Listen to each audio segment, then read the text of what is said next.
Hello, എല്ലാവർക്കും സുഖമാണല്ലോ അല്ലേ? ഇന്ന് നമുക്ക് ലെസണിങ്ങിന്റെ മെറ്റീരിയൽ എങ്ങനെ ചെയ്യാമെന്ന് നോക്കാവേ.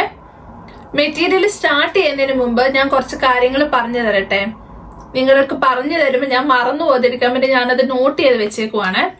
ഫസ്റ്റ് പോയിന്റ് എന്ന് പറഞ്ഞാല്, ഇപ്പം ലിസൺ ചെയ്യുന്ന കൂട്ടത്തിൽ നമുക്ക് ഏതെങ്കിലും ആൻസേഴ്സ് കിട്ടിയില്ല എങ്കിൽ അത് ഓർത്ത് വിഷമിക്കാനോ ടെൻഷൻ അടിക്കാനോ പോകാതെ അടുത്തതിലോട്ട് പോവുക.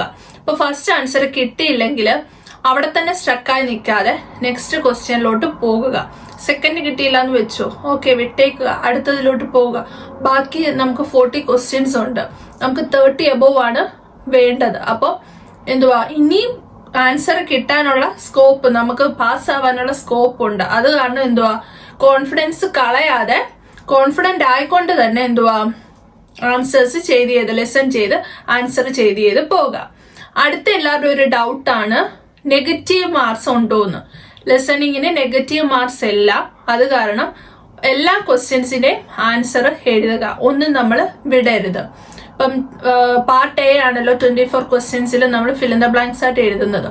ഇപ്പം എവിടെയെങ്കിലുമൊക്കെ നമുക്കിപ്പോൾ ആൻസർ കിട്ടിയില്ല എന്നുണ്ടെങ്കിൽ അവിടെ ബ്ലാങ്ക് ആയിട്ട് വിടാതെ ജസ്റ്റ് അസ്യൂം എങ്കിലും ചെയ്യുക. അപ്പോൾ അവരും ഇപ്പോൾ ഓൾറെഡി പറഞ്ഞേക്കും എന്ത് കണ്ടീഷനിലാണ് പേഷ്യന്റ് ആ ഹെൽത്ത് കെയർ പ്രൊഫഷണലിനെ കാണാൻ വന്നേക്കുന്നതിന്.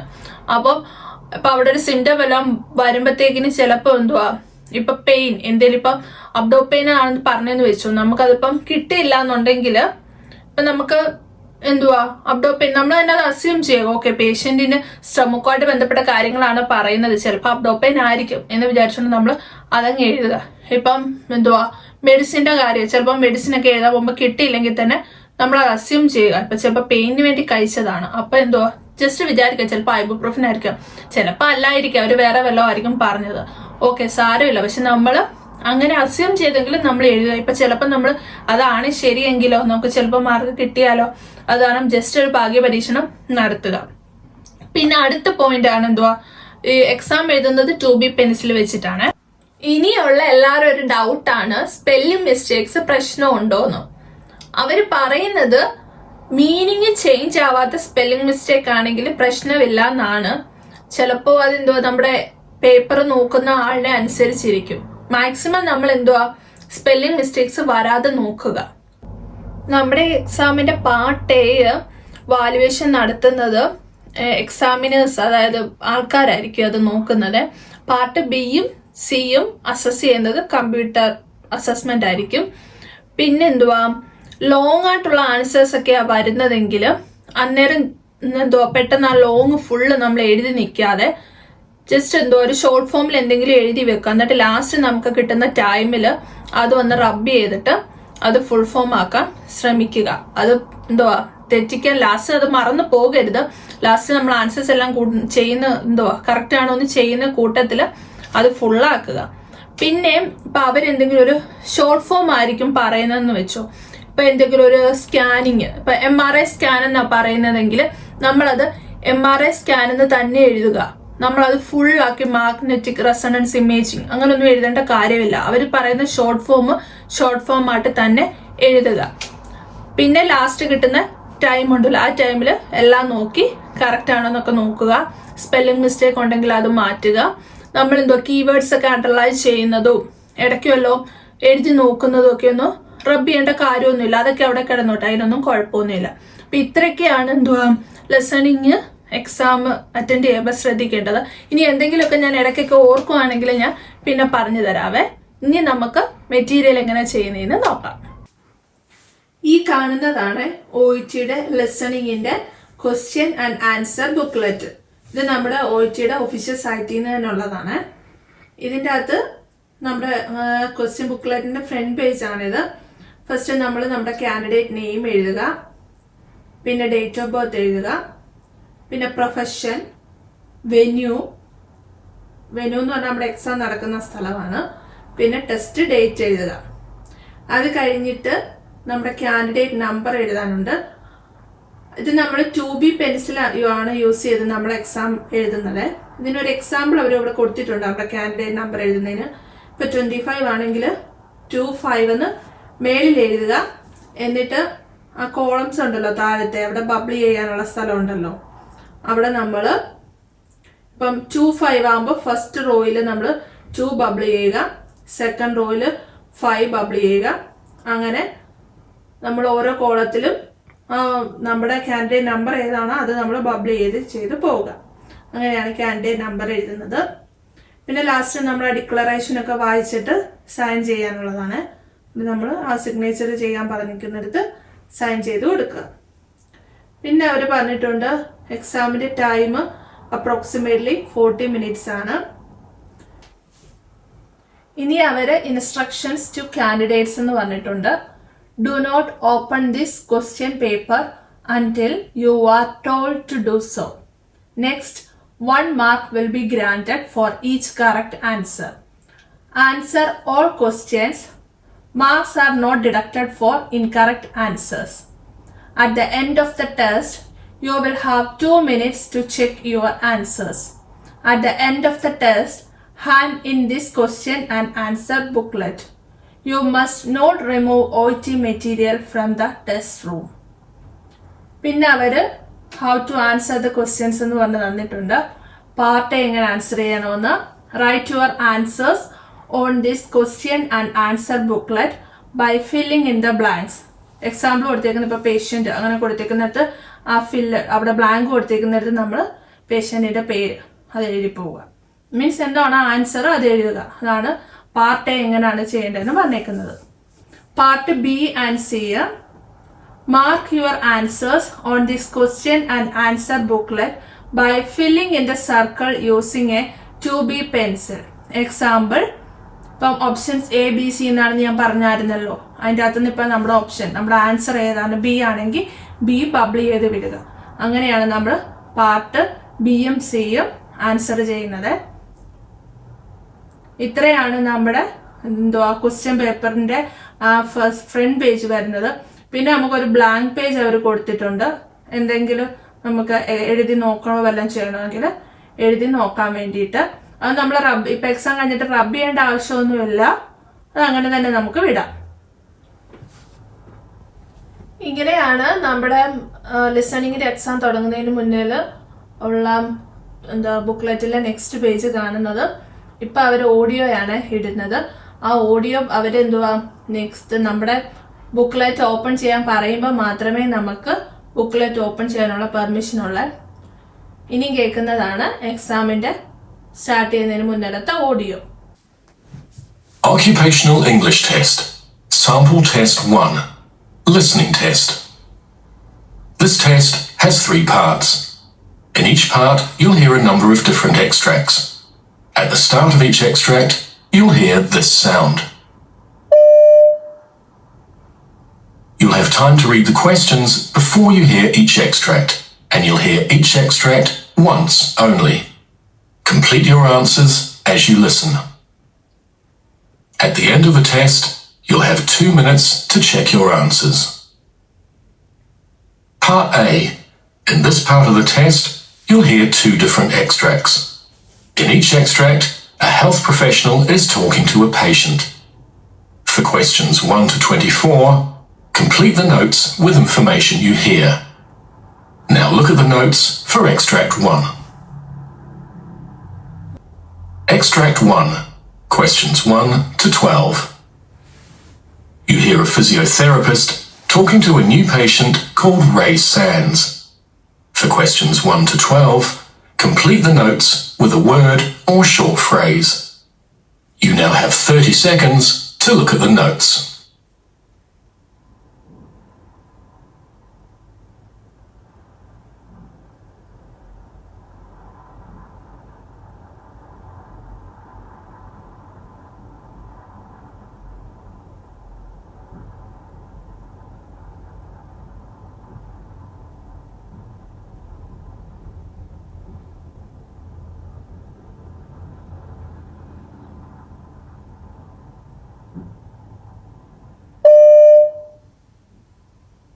Come in, Mr. Sands, isn't it? That's right, Ray Sands. Now, I think you've been referred to me because you're suffering from sciatica? That's right. Not for the first time, actually. Okay, well, I've got some notes here, but perhaps you can tell me in your own words about any previous bouts of sciatica you've had, what treatment you had, what worked for you, anything else you can remember. Well, it all started when I hurt my back. About 18 months ago now. I was giving somebody a hand with a heavy suitcase, and I felt it give out. Just like that. Anyway, I slowly got over that, despite occasional flares, and then, out of the blue, about a year ago, sciatica developed. And it was 6 months till that finally cleared up altogether. Now it's come back. In, the last month or so, I'd say. I see.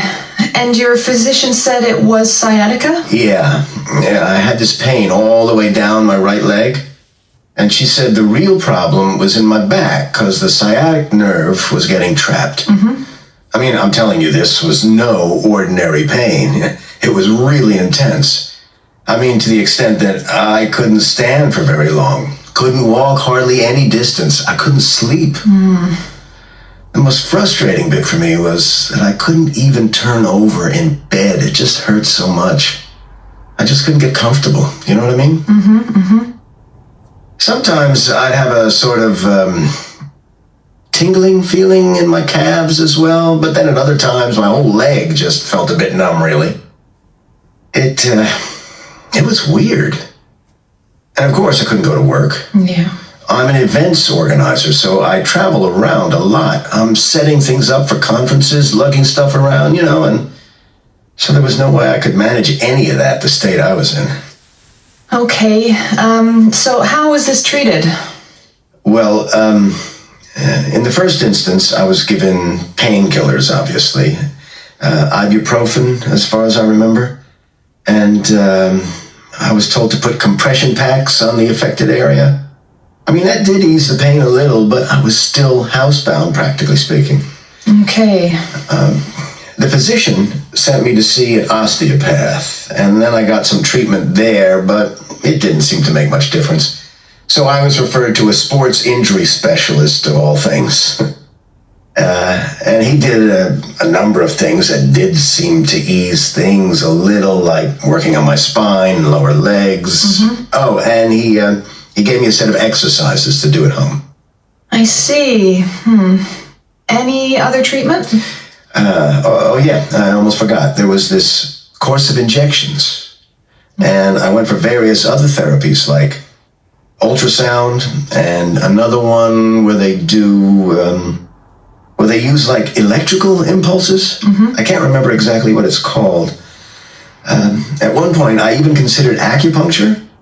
But by then, the other things were beginning to take effect, and the symptoms were subsiding, so I thought I'd skip it.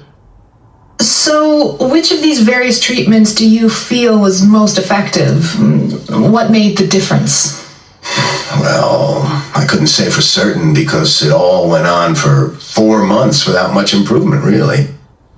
Then it wasn't until suddenly in the 5th month, things changed quite dramatically. So to be honest with you, I think it was the combination of treatments gradually taking effect and coming together rather than one single thing making the difference. Okay, and did anyone ever talk to you about what might be causing the problem? Well, I think everyone assumed that a slipped disc was behind it all, but this was never actually confirmed as that. I mean, I know there is this other condition where you get a lot of pain in the buttocks, but that wasn't my experience. Okay, and did anyone talk to you about aspects of your lifestyle that might be contributing to the problem? Well, I remember talking to... എല്ലാരും audio കേട്ടല്ലോ. എല്ലാവർക്കും answers കിട്ടിയോ? 12 ക്വസ്റ്റ്യൻസിന്റെ answer കിട്ടിയോ? കിട്ടിയില്ലെങ്കിൽ ആരും വിഷമിക്കുക, tension അടിക്കുകയൊന്നും വേണ്ട കേട്ടോ. തുടങ്ങുന്നവർക്ക് ചിലപ്പോൾ കിട്ടാൻ പാടായിരിക്കും. പതുക്കെ അതങ്ങ് ഇമ്പ്രൂവ് ആയിക്കോളും. നമുക്കപ്പം എങ്ങനെയാണ് അവർ തരുന്ന 30 സെക്കൻഡ്സിൽ 12 ക്വസ്റ്റ്യൻസ് വായിക്കുന്നതെന്ന് നോക്കാവേ. വായിക്കുമ്പോൾ നമ്മൾ കീവേഡ്സ് അണ്ടർലൈൻ ചെയ്യണം. എന്താണ് കീവേഡ്സ്? കീവേഡ്സ് എന്ന് പറഞ്ഞാൽ അവിടെ കൊടുത്തിരിക്കുന്ന ഹെഡിങ്സുകൾ, ഇപ്പം സിംറ്റംസ്, പാസ്റ്റ് മെഡിക്കൽ ഹിസ്റ്ററി, ഇപ്പം ഒക്യുപ്പേഷൻ പറയുവാണെങ്കിൽ അത് ഓരോ ഹെഡിങ്സ് കൊടുത്തേക്കുമല്ലോ. ആ കാണുന്നതൊക്കെയാണ് ഇൻവെസ്റ്റിഗേഷൻസ്, ഇപ്പം മെഡിസിൻ, ട്രീറ്റ്മെന്റ്, അങ്ങനെയൊക്കെ കൊടുത്തിരിക്കുന്നത് കീവേഡ്സ്. ഈ കീവേഡ്സ് നമുക്ക് ഒന്നെങ്കിൽ അണ്ടർലൈൻ ചെയ്യാം, അല്ലെങ്കിൽ അത് സർക്കിൾ ചെയ്ത് വെക്കാം. പിന്നെ ക്വസ്റ്റ്യൻ വരുന്നത് ബ്ലാങ്ക് ആയിട്ടായിരിക്കുമല്ലോ, ഫിൽ ഇൻ ദ ബ്ലാങ്ക്സ് അല്ലേ നമ്മൾ ചെയ്യുന്നത്. ആ ബ്ലാങ്കിന്റെ ഫ്രണ്ടിൽ വരുന്ന എന്തെങ്കിലുമൊക്കെ പോയിന്റ്സ്, ആ പോയിന്റ്സ് ഒക്കെ ഓരോ വേർഡ്സ് അതൊക്കെ നമുക്ക് അണ്ടർലൈൻ ചെയ്ത് വെക്കാം. അപ്പം നമ്മൾ എന്തുവാ ലെസൺ ചെയ്യുമ്പോഴത്തേക്കിന് ഇതൊക്കെ നമുക്ക് ലൊക്കേറ്റ് ചെയ്ത് വെക്കാൻ പറ്റും. ഇത് പറയുമ്പോൾ ഓർക്കുക ആൻസർ ഇവിടെ ഇപ്പം വരുമെന്ന്. പിന്നെ മെയിൻ ഒന്ന് ശ്രദ്ധിക്കേണ്ട കാര്യമാണ്, കൂടുതൽ പേഷ്യന്റ് പറയുന്ന കാര്യമായിരിക്കും ആൻസേഴ്സ് ആയിട്ട് വരുന്നത്. അപ്പോഴെന്തുവാ പേഷ്യന്റ് പറയുമ്പോൾ കുറച്ചും കൂടെ അവെയർ ആയിട്ടിരിക്കുക. ഇപ്പോൾ ആൻസർ വരുമെന്ന് വിചാരിച്ച് അവെയർ ആയിട്ടിരിക്കുക. കേട്ടോ? അപ്പൊ നമുക്ക് കീവേഡ്സ് ലൊക്കേറ്റ് ചെയ്യാം. ഫസ്റ്റ് നമ്മൾ വായിക്കുന്നു പേഷ്യന്റിന്റെ പേര് അവിടെ റേസ് ആൻസ് എന്ന് പറയുന്നുണ്ട്. ഇനി എന്തോ 18 months എഗോയിലുള്ള ഒരു കാര്യമാണ് പറയുന്നത്. അപ്പം ബാക്ക് ഇഞ്ചുറി സസ്റ്റെയിൻഡ് ലെഫ്റ്റിംഗ് ഡാഷ്. അപ്പോൾ അവിടെ നമുക്ക് എന്തോ ലെഫ്റ്റിംഗ് ഒരു കീവേഡ് ആയിട്ട് എടുക്കാം, ബാക്ക് ഇഞ്ചുറി നമുക്കൊരു കീവേഡ് ആയിട്ട് എടുക്കാം. അതിന് മനസ്സിലാകുക എന്തോ ലെഫ്റ്റിംഗ് ഡാഷ്, എന്തോ ഒരു സംഭവം ലെഫ്റ്റ് ചെയ്തപ്പോഴാണ് പേഷ്യന്റിന് ബാക്ക് ഇഞ്ചുറി വന്നതെന്ന്. പിന്നെ പറയുന്നുണ്ട് 1 year എഗോയില് സയാറ്റിക്ക ഡെവലപ്പ് ചെയ്തെന്നും 6 months എഗോയില് ക്ലിയർ ഓഫ് സിംറ്റംസ് എന്ന് പറയുന്നുണ്ട്. ലാസ്റ്റ് മന്തില് റെക്കറൻസ് വന്ന് ആ സിംറ്റംസ് അഗെയിൻ ആയിട്ട് റെക്കറന്റ് ആയെന്നും പറയുന്നുണ്ട്. പിന്നെ patient description of symptoms, pain located in. അപ്പൊ അത് നമുക്കൊരു കീവേഡ് ആയിട്ട് എടുക്കാം. പെയിന് ലൊക്കേറ്റ് ചെയ്തത് എവിടെയാണെന്ന് പറയുന്നുണ്ട്.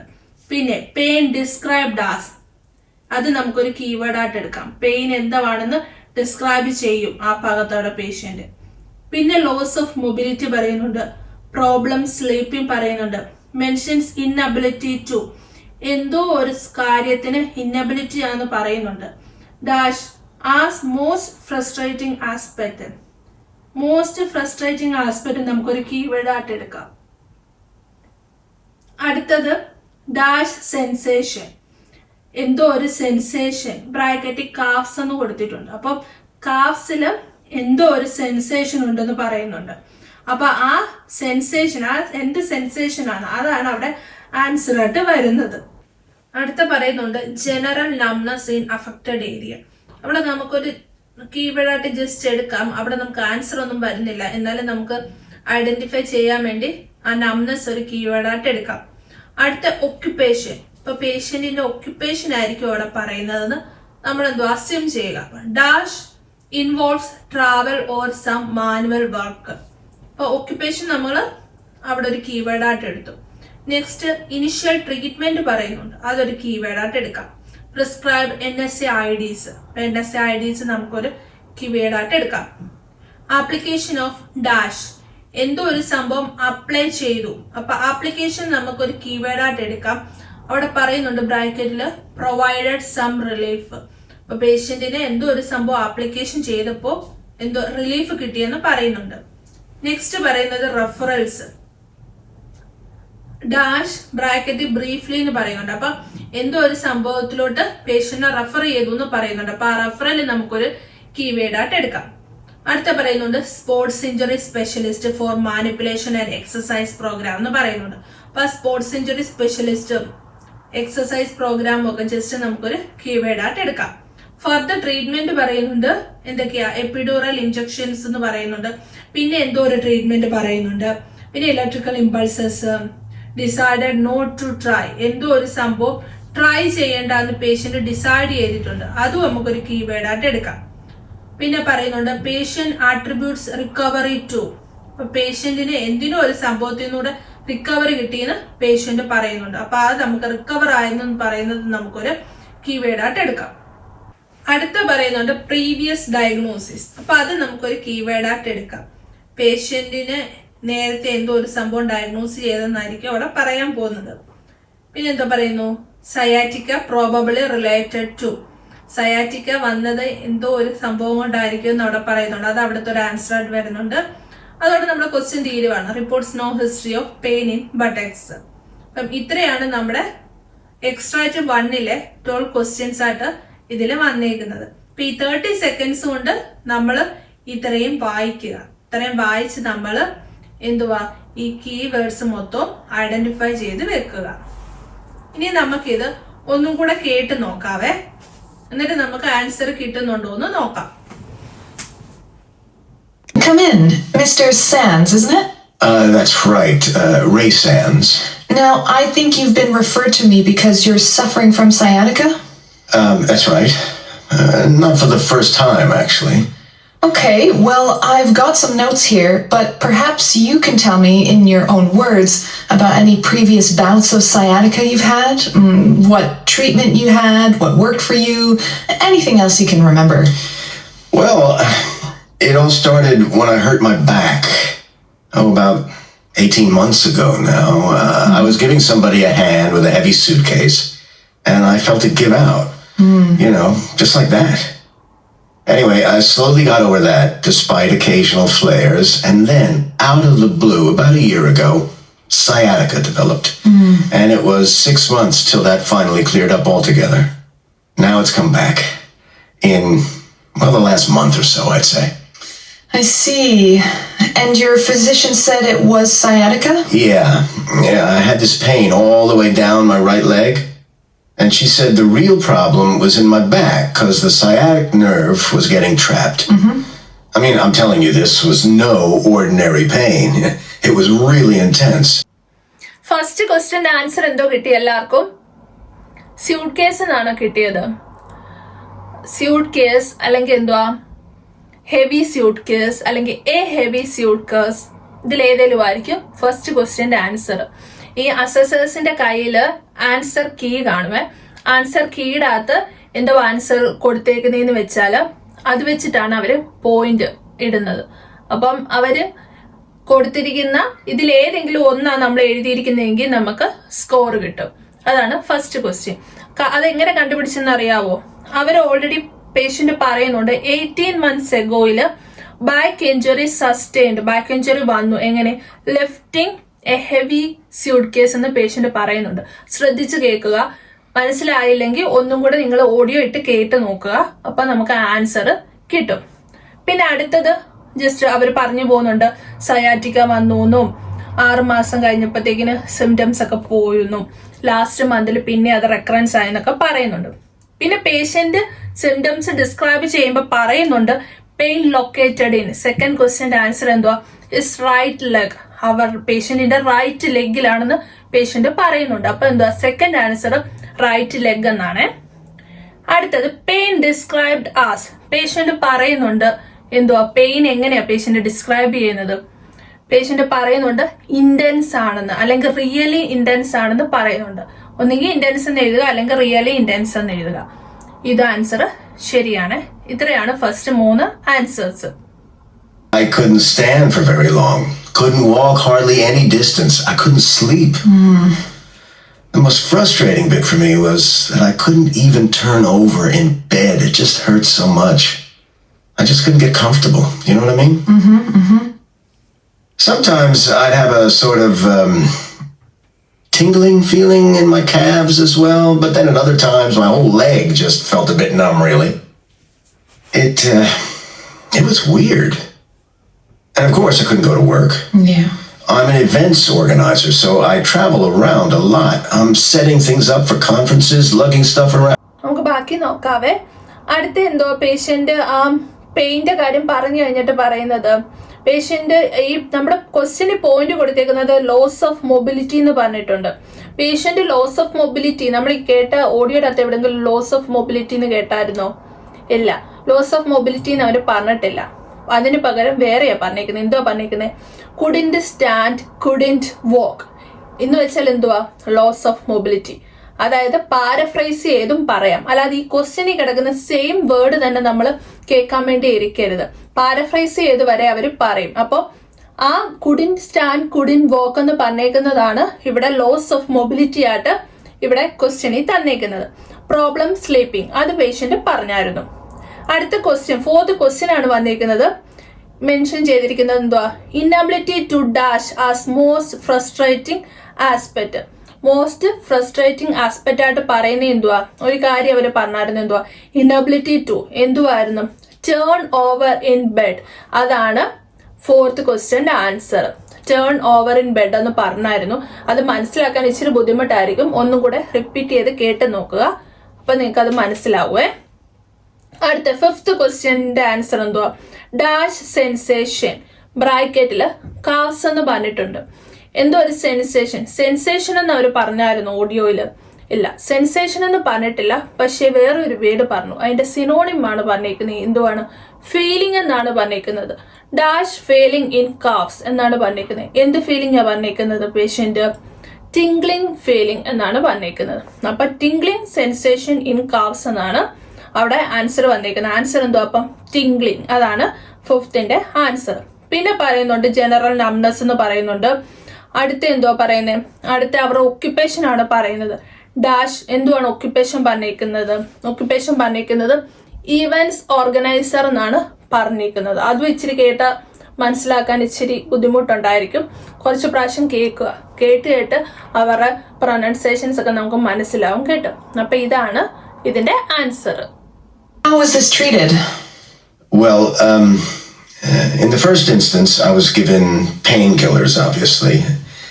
Ibuprofen, as far as I remember. And I was told to put compression packs on the affected area. I mean, that did ease the pain a little, but I was still housebound, practically speaking. Okay. The physician sent me to see an osteopath, and then I got some treatment there, but it didn't seem to make much difference. So I was referred to a sports injury specialist, of all things. And he did a number of things that did seem to ease things a little, like working on my spine and lower legs. Oh, and he gave me a set of exercises to do at home. I see. Any other treatment? Oh yeah, I almost forgot. There was this course of injections. And I went for various other therapies like ultrasound and another one where they do, where they use like electrical impulses. I can't remember exactly what it's called. At one point, I even considered acupuncture. But by then, the other things were beginning to take effect and the symptoms were subsiding, so I thought I'd skip it. So, which of these various treatments do you feel was most effective? What made the difference? Well, I couldn't say for certain because it all went on for 4 months without much improvement, really. Then it wasn't until suddenly in the 5th month, things changed quite dramatically. So to be honest with you, I think it was the combination of treatments gradually taking effect and coming together rather than one single thing making the difference. Okay, and did anyone ever talk to you about what might be causing the problem? Well, I think everyone assumed that a slipped disc was behind it all, but this was never actually confirmed as that. അടുത്ത answers നോക്കിയാലോ. അടുത്ത എന്തുവാ? Initial treatment എന്ന് പറയുന്നുണ്ട്. Initial treatment prescribed NSAIDs. ഈ ഓഡിയോയുടെ അകത്ത് അവരെവിടെങ്കിലും NSAIDs എന്ന് പറഞ്ഞായിരുന്നോ? ഞാൻ NSAIDs എന്ന് പറഞ്ഞതായിട്ട് കേൾക്കുന്നില്ല. അവരെന്തോ പറഞ്ഞത്? പെയിൻ കില്ലേഴ്സ് കഴിച്ചു, എന്തുവാ ഐബുപ്രോഫിൻ കഴിച്ചു എന്നാണ് പറഞ്ഞത്. അപ്പം ഐബുപ്രോഫിൻ എന്തുവാ? ഒരു NSAID അല്ലേ? അപ്പം അത് എന്തുവാ അതിന്റെ സിനോണിം പോലെയാണ് അവർ പറഞ്ഞേക്കുന്നത്. നമ്മൾ സെയിം NSAID എന്ന് പറഞ്ഞൊരു ക്വസ്റ്റ്യന് കേൾക്കാൻ വേണ്ടി നോക്കിയിരുന്ന നമുക്ക് ചിലപ്പോൾ അത് വിട്ടുപോകും. അടുത്ത പറഞ്ഞേക്കുന്നത് ആപ്ലിക്കേഷൻ ഓഫ് ഡാഷ് ബ്രാക്കറ്റിൽ കൊടുത്തിട്ടുണ്ട്. Provided some relief. അവിടെ എന്തോ പറഞ്ഞേക്കുന്നത്? എന്തോ ആപ്ലിക്കേഷൻ ചെയ്തെന്നാണ് അവർ പറഞ്ഞേക്കുന്നത്. കംപ്രഷൻ പാക്ക് എന്ന് തന്നെ അവർ പറയുന്നുണ്ട്. അതാണ് എന്തുവാ 7th ക്വസ്റ്റ്യന്റെ ആൻസർ. അടുത്ത റെഫറൽസ് എന്ന് പറഞ്ഞിട്ടുണ്ട്. ബ്രാക്കറ്റിൽ ബ്രീഫ്ലി എന്ന് പറഞ്ഞിട്ടുണ്ട്. നെക്സ്റ്റ് പോയിന്റ് പറഞ്ഞിട്ടുണ്ട് എന്തുവാ? സ്പോർട്സ് ഇഞ്ചുറി സ്പെഷ്യലിസ്റ്റ് എന്നൊക്കെ പറഞ്ഞിട്ടുണ്ട്. അപ്പൊ നമ്മൾ ഓഡിയോ കേൾക്കുമ്പോൾ പെട്ടെന്ന് ഓർക്കും എന്താ സ്പോർട്സ് ഇഞ്ചുറി സ്പെഷ്യലിസ്റ്റിലോട്ടായിരിക്കും റെഫർ ചെയ്തേക്കുന്നതെന്നായിരിക്കും നമ്മൾ നോക്കുന്നത്. പക്ഷെ അതിന് മുന്നേ അവരൊരു കാര്യം പറയുന്നുണ്ട്. എന്താ? ഓസ്റ്റിയോപാത്ത് എന്ന് പറയുന്നുണ്ട്. അപ്പം എന്തുവാ 8th ക്വസ്റ്റ്യന്റെ ആൻസർ ഓസ്റ്റിയോപാത്ത് എന്നാണ്. പിന്നെ അവരെന്തുവാ എക്സസൈസ് പ്രോഗ്രാമിനൊക്കെ വിട്ട കാര്യമൊക്കെ പറയുന്നുണ്ട്. അടുത്ത പാർട്ട് എന്തുവാ? ഫർദർ ട്രീറ്റ്മെന്റ് എപ്പിഡൂറൽ ഇഞ്ചക്ഷൻസ് എന്ന് പറയുന്നുണ്ട്. ഫർദർ ട്രീറ്റ്മെന്റ് എന്നൊരു വേർഡ് അവർ പറയുന്നില്ല. പക്ഷെ ആ ഫിസിയോതെറാപ്പിസ്റ്റ് ചോദിക്കുന്നുണ്ട് അതർ ട്രീറ്റ്മെന്റ്സ് എന്തെങ്കിലും എടുത്തിട്ടുണ്ടോന്ന്. അപ്പൊ പറയുന്നുണ്ട് ഇഞ്ചക്ഷൻസ് ഒക്കെ എടുത്തിട്ടുണ്ടെന്ന്. എപ്പിഡൂറൽ എന്ന് അങ്ങനെ എടുത്ത് പറയുന്നില്ല, പക്ഷെ ഇഞ്ചക്ഷൻസ് എടുത്തിട്ടുണ്ടെന്ന് പറയുന്നുണ്ട്. അത് നമ്മളപ്പോ എപ്പിഡൂറൽ ഇഞ്ചക്ഷൻസിൽ അങ്ങ് പോയി. അടുത്തത് ബ്ലാങ്ക് ആണ്. അടുത്ത ക്വസ്റ്റ്യന്റെ അവിടെ എന്തുവാ വരുന്നത്? അടുത്ത അവർ അത് പറയുന്നുണ്ട് എന്തുവാ? അൾട്രാസൗണ്ട് എടുത്തായിരുന്നു എന്ന് പറയുന്നുണ്ട്. പിന്നെ decided not to try dash. എന്തോ ഒരു സംഭവം ട്രൈ ചെയ്യലെന്ന് പേഷ്യന്റ് ഡിസൈഡ് ചെയ്തു എന്ന് പറയുന്നുണ്ട്. അതിന്റെ ആൻസർ എന്തുവാ? അക്യുപഞ്ചർ. അതും നല്ല കറക്റ്റ് ആയിട്ട് തന്നെ അതിൻ്റെ അകത്ത് പറയുന്നുണ്ട്. നമുക്ക് നല്ലതായിട്ട് തന്നെ അത് ക്ലിയർ ആയിട്ട് കേൾക്കാൻ പറ്റുന്നുണ്ട്. അടുത്ത question, patient attributes recovery to. എന്തിലോ ഒരു കാര്യത്തിൽ പേഷ്യന്റിന് റിക്കവറി കിട്ടുന്നു എന്ന് പറയുന്നുണ്ട്. അതിന്റെ ആൻസർ എന്തുവാ? Combination of treatments. അത് പ്രത്യേകം നമുക്ക് നല്ലതായിട്ട് ക്ലിയർ ആയിട്ട് മനസ്സിലാകും. പേഷ്യന്റ് പറയുന്നുണ്ട് കുറേ ഏത് സ്പെസിഫിക് ആയിട്ട് ഒരു ട്രീറ്റ്മെന്റ് ഇല്ല. ഫിസിയോതെറാപ്പിസ്റ്റ് ചോദിക്കുന്നുണ്ട് എന്തെങ്കിലും ഒരു കാര്യം കൊണ്ട് നിങ്ങൾക്ക് അതിന് റിക്കവറി കിട്ടിയോ എന്ന് ചോദിക്കുന്നുണ്ട്. അപ്പൊ പേഷ്യന്റ് പറയുന്നുണ്ട് എനിക്കൊരു സ്പെസിഫിക് ആയിട്ട് ഒരു ട്രീറ്റ്മെന്റ് എന്ന് പറയാൻ പറ്റത്തില്ല, പക്ഷെ ഒരു കോമ്പിനേഷൻ ഓഫ് ട്രീറ്റ്മെന്റ്സിന് എനിക്ക് എന്തോ ഒരു റിലീഫ് കിട്ടിയിട്ടുണ്ടെന്ന് പേഷ്യന്റ് പറയുന്നുണ്ട്. അടുത്തത് പ്രീവിയസ് ഡയഗ്നോസിസ്. അത് ഫിസിയോതെറാപ്പിസ്റ്റ് ചോദിക്കുന്നുണ്ട് നേരത്തെ എന്തെങ്കിലും ഡയഗ്നോസിസ് എന്തെങ്കിലും എന്താ വന്നുവല്ലോ പറഞ്ഞായിരുന്നു എന്ന്. അതിന്റെ ക്വസ്റ്റ്യൻ എന്തുവാ? Sciatica probably related to dash. അപ്പൊ പേഷ്യന്റ് പറയുന്നുണ്ട് സ്ലിപ്ഡ് ഡിസ്ക് എന്നാണ് നേരത്തെ തൊട്ടേ കണ്ട ആൾക്കാർ പറഞ്ഞേക്കുന്നതെന്ന് പറയുന്നുണ്ട്. അപ്പൊ ടോട്ടൽ ക്വസ്റ്റ്യന്റെ ആൻസർ എന്തോ? Slipped disc. ഇത്രയും വരെയാണ് നമ്മുടെ ക്വസ്റ്റ്യൻസ്. അപ്പം എല്ലാവർക്കും ഈ ആൻസേഴ്സ് ഒക്കെ കിട്ടിക്കാണുമെന്ന് ഞാൻ വിശ്വസിക്കുന്നു. കിട്ടിയില്ലെങ്കിൽ ഓഡിയോ ഒന്നും കൂടെ കേൾക്കുക. ഒരു 1-2 പ്രാവശ്യം റിപ്പീറ്റ് ചെയ്ത് കേട്ട് കഴിയുമ്പോൾ നമുക്കത് മനസ്സിലാകുവേ. പല പല പ്രാവശ്യം ആകുമ്പോഴത്തേക്കിനും നമുക്കത് മനസ്സിലാകും. അപ്പൊ ഇത്രയാണ് ലിസണിങ്ങിന്റെ പാർട്ട് എയുടെ എക്സ്ട്രാക്ട് 1. എക്സ്ട്രാക്ട് 2 നമുക്ക് അടുത്ത വീഡിയോയിൽ ചെയ്യാവേ. ഇപ്പൊ തന്നെ ഒരു ലെങ്തി ആയിട്ടുള്ള ഒരു വീഡിയോ ആയി പോയി. നമുക്ക് എല്ലാം കൂടെ ഒറ്റ വീഡിയോയിൽ ചെയ്യാൻ പറ്റത്തില്ലല്ലോ. അപ്പൊ എല്ലാവരും ഞാൻ നേരത്തെ പറഞ്ഞു തന്ന ടിപ്സ് ഒക്കെ പോലെ വെച്ച് ഡെയിലി പ്രാക്ടീസ് ചെയ്യുക. ഇപ്പൊ പറഞ്ഞ ഓഡിയോ ഒക്കെ തന്നെ ഒന്നും കൂടി ഇട്ടിട്ട് ചെയ്ത് നോക്കുക. ആദ്യമായിട്ട് പഠിക്കുന്നവരൊക്കെ ആണെങ്കിൽ അതൊന്നും കൂടി ഇട്ട് ചെയ്ത് നോക്കുക. അപ്പൊ പതുക്കെ എല്ലാവർക്കും ഇമ്പ്രൂവ്മെന്റ് ഉണ്ടായിക്കോളും. അപ്പൊ നമുക്ക് വീണ്ടും കാണാം. എല്ലാവർക്കും താങ്ക് യു.